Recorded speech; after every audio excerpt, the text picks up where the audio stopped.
Welcome to the dawn of the 12th century, an era marked by the rise of kingdoms and the fall of empires. This tumultuous period witnessed significant shifts, particularly on the Iberian Peninsula, a land colored by the hues of conflict and conquest.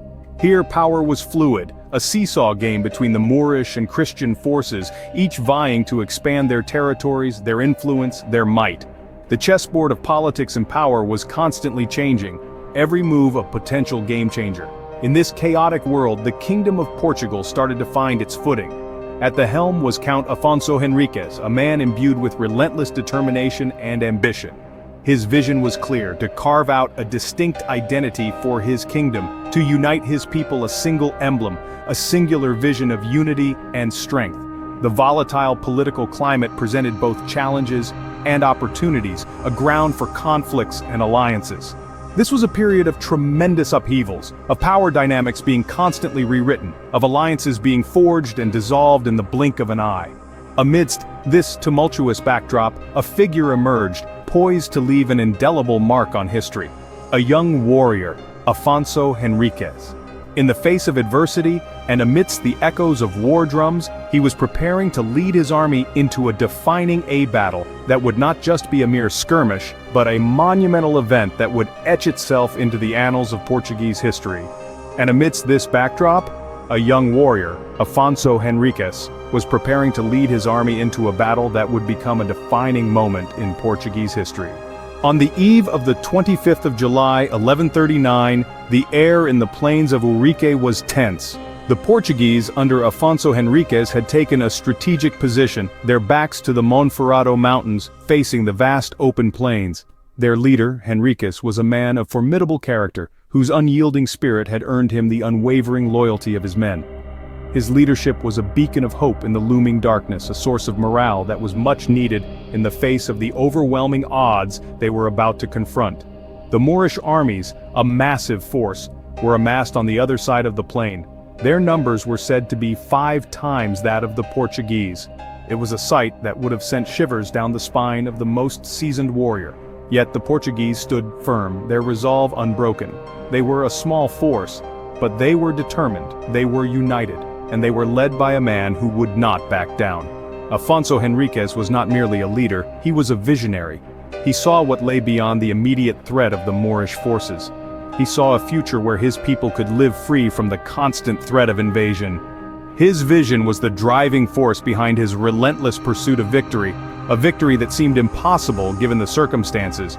The odds were indeed against them. The Portuguese were outnumbered, outarmed, and outpositioned. Yet, they held their ground. The air was thick with the anticipation of the battle to come. The quiet before the storm was eerie, almost haunting, as the two armies stood face to face, the setting sun casting long shadows across the plains of Ourique.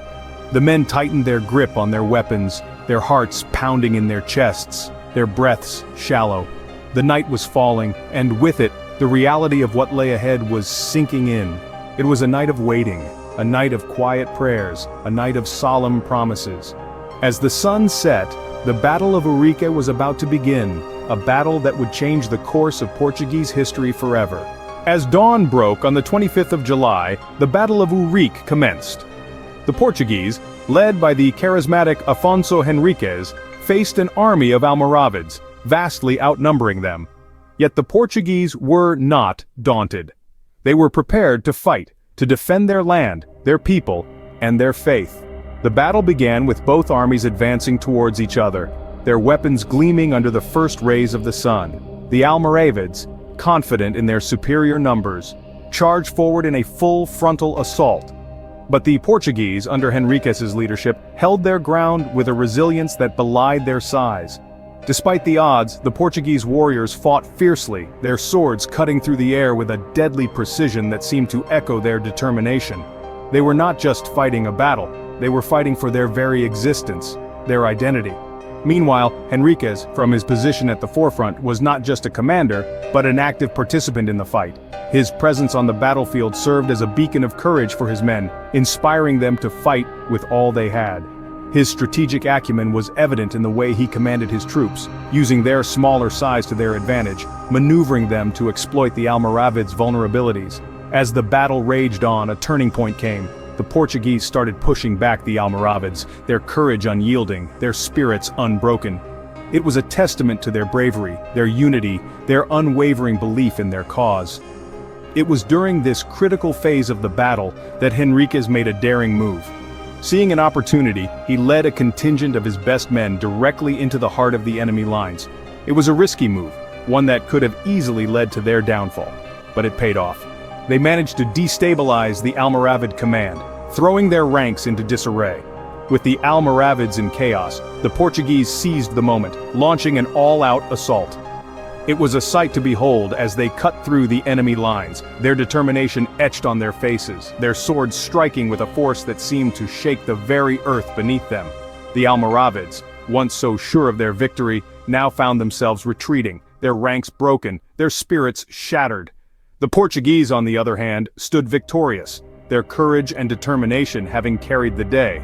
Against all odds, the Portuguese emerged victorious, marking a significant turning point in the Reconquista. Their victory at Ourique was not just a military triumph, it was a testament to their spirit, their unity, their indomitable will. It was a victory that echoed through the ages, a beacon of hope in the face of overwhelming odds. It was a victory that marked the beginning of a new era, an era of Portuguese resilience and determination. The Battle of Ourique marked a new dawn for the Kingdom of Portugal. This monumental clash, fought on the 25th of July, 1139 between the forces of Prince Afonso Henriques and the 5 Moorish kings, was more than just a military victory. It was the birth of a kingdom and a king, a defining moment in Portuguese history. In the immediate aftermath of the battle, the repercussions were profound. Afonso Henriques, the man who led the Portuguese forces to victory, was recognized by his soldiers as their king, King Afonso I of Portugal. Anointed on the battlefield, his soldiers, filled with awe and admiration, proclaimed him their monarch. The very site of the battle became a sacred place, the spot where Portugal was born. But the significance of Ourique extends beyond the battlefield. It played a pivotal role in the Reconquista, the Christian effort to reclaim the Iberian Peninsula from Moorish control. The Battle of Ourique was a vital turning point in this centuries-long struggle. It marked the moment when the balance of power started to shift. The Moors, who had been dominant for so long, were finally beginning to lose their grip on the region. The victory at Ourique galvanized the Portuguese people. It instilled in them a sense of national identity and a belief in their destiny. They were no longer just a collection of counties under the rule of the Kingdom of Leon. They were now a kingdom in their own right, independent, sovereign, and free. And this newfound independence wasn't just political, it was also cultural. The Battle of Ourique marked a significant shift in the Portuguese consciousness. It gave the Portuguese people a shared history, a common heritage. It fostered a sense of unity and pride that has endured to this day. The Battle of Ourique also had far-reaching effects on the rest of Europe. It signaled to other Christian kingdoms that the Moors could be defeated. It showed them that the Reconquista was not just a dream, but a real and achievable goal. This bolstered their morale and fueled their determination, leading to further Christian victories in the Reconquista. In the grand scheme of history, the Battle of Ourique may seem like just another battle in a long and bloody conflict. But for Portugal, it was so much more. It was a defining moment, a turning point, a new dawn. It was the moment when the Portuguese people, under the leadership of King Afonso I, stepped out of the shadows and into the light of their own destiny. The Battle of Ourique, a defining moment in Portuguese history, marked the birth of a kingdom and a king. It was here, on this battlefield, that Portugal began its journey to become the nation we know today. It was here that a new chapter in the annals of history was penned, a chapter full of courage, resilience, and the indomitable spirit of a people determined to forge their own path. The Battle of Ourique, a pivotal moment in the history of Portugal, continues to resonate today. As we've journeyed through the dawn of the 12th century to the eve of this monumental battle, we've seen how the tides of war unfolded. Ourique was not just a clash of swords and shields, it was a turning point that would shape the destiny of a nation. The victory of King Afonso I over the Moorish armies was instrumental in the formation of an independent Portuguese kingdom, a crucial step in the larger context of the Reconquista. The aftermath of the battle left an indelible mark on the pages of history. its echoes reverberating through the centuries. The legacy of the Battle of Ourique and King Afonso continues to live on, a testament to the enduring spirit of the Portuguese people.